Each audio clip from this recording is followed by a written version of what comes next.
The national political affairs are abuzz with opinions revolving around the U.S.-funded Millennium Challenge Corporation, or the MCC agreement. On the day when top brass MCC officials landed in Nepal yesterday, opinions seemed largely divided, weighing the pros and cons of the multi-million-dollar project. Good morning, I'm Abhyuday Shrestha, and these are the headlines of the hour. MCC top brass Vice President Fatima Sumar and Deputy Vice President Jonathan Brooks began high-profile political parleys, call on leaders including Oli, Dahal, and Nepal. Differences among the ruling alliance regarding issues including the distribution of ministerial portfolios delay cabinet expansion.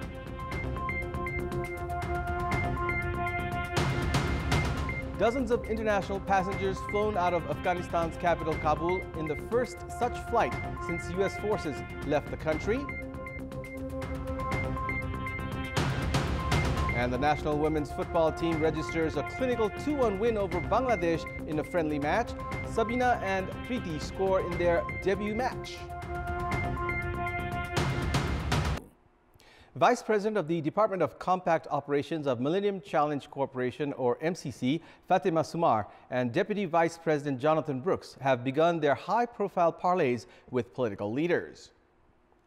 The visiting MCC officials, who had landed in Kathmandu yesterday morning, called on Chairman of the main opposition CPN-UML, KP Sharma Oli, at his Balkot residence yesterday afternoon. During an hour-long meeting, Vice President Sumar expressed her interest over the role of the main opposition party, CPN-UML, which had once led the government and tabled the MCC agreement bill.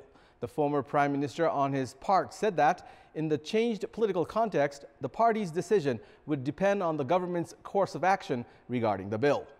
Following the meeting with CPN-UML Chairman Oli, the visiting officials held discussions with Leader Do of Janata Samajwadi Party Chairman Upendra Yadav and Leader Baburam Bhattarai.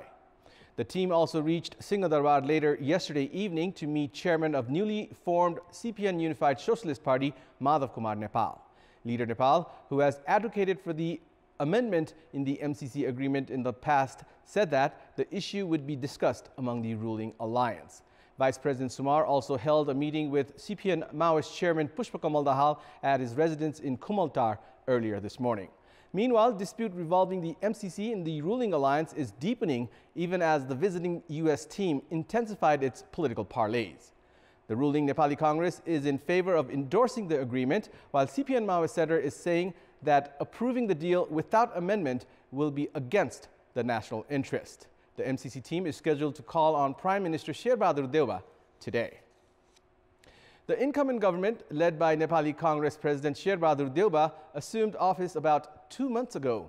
However, differences among ruling parties regarding several issues, including the distribution of portfolios, have delayed cabinet expansion. Prime Minister Sherbahadur Deuba, who was appointed to the top executive post on 13th of July, initially reiterated his government's commitment to control the pandemic and vaccinating every citizen. On the political front, Premier Deuba has failed to give full shape to his cabinet after inducting 4 ministers on the same day of his appointment, leaving 16 other ministries vacant. The health ministry is being led by a state minister at a time when the country is reeling under the pandemic. The ruling Nepali Congress, however, does not miss out on harping about government expansion. Meanwhile, experts hold Premier Deuba as the main culprit for the delay. A series of political developments, including the split of CPN-UML and Janata Samajwadi Party, the 3-week deadline to choose newly formed parties, calls from CPN Unified Socialist and Democratic Socialist Party to halt cabinet expansion, among others, provided excuses. Dispute in the distribution of portfolios within the ruling alliance, along with a high number of aspirants for ministerial berth, while the bone of contention revolving around MCC, have given enough reasons for the delay in cabinet expansion. The session of the Federal Parliament has been called for 1 p.m. today. The first meeting of the 9th session of the House of Representatives, held on Wednesday, had been suspended after the main opposition CPN-UML had obstructed the session. Lawmakers of CPN-UML had chanted slogans against Speaker Agni Sapkota, alleging him of playing a role in splitting the party. During the session, the government had tabled the ordinance related to the Political Parties Act amid the obstruction. The government is preparing to table the budget at the session scheduled for today. The incumbent government has not been able to get full shape 2 months since its formation. In this context, we had asked people in Janakpur, Panchthar and Dareldura what would be their suggestions to the Prime Minister who has failed to expand his cabinet. Let's take a look at what they had to say.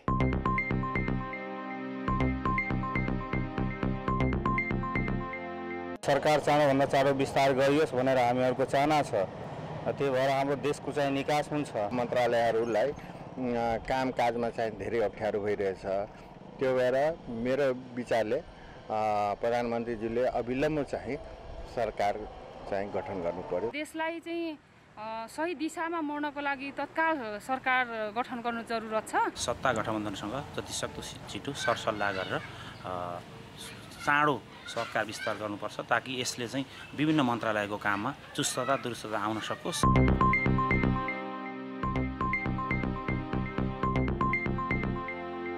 And it's time now for our segment Public Pulse, where you text us with your opinion.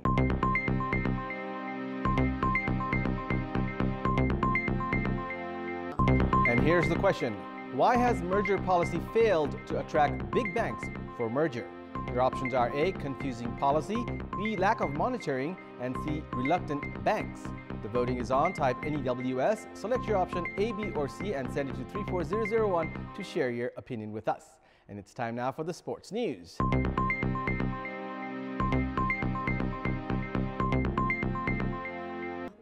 The Nepalese women's football team defeated Bangladesh 2-1 in a friendly football match played at the Dasrat Stadium yesterday.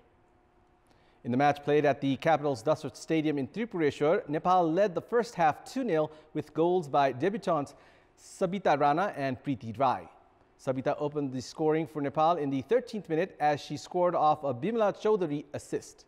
Nepal doubled the lead in the 23rd minute when Preeti Rai found the net. Bangladesh put up an improved performance in the second half as they were rewarded in the 83rd minute when Tahura Khatun reduced the deficit. Nepal held on to the one-goal advantage to clinch the match 2-1. The second friendly international match against Bangladesh will be held on Sunday.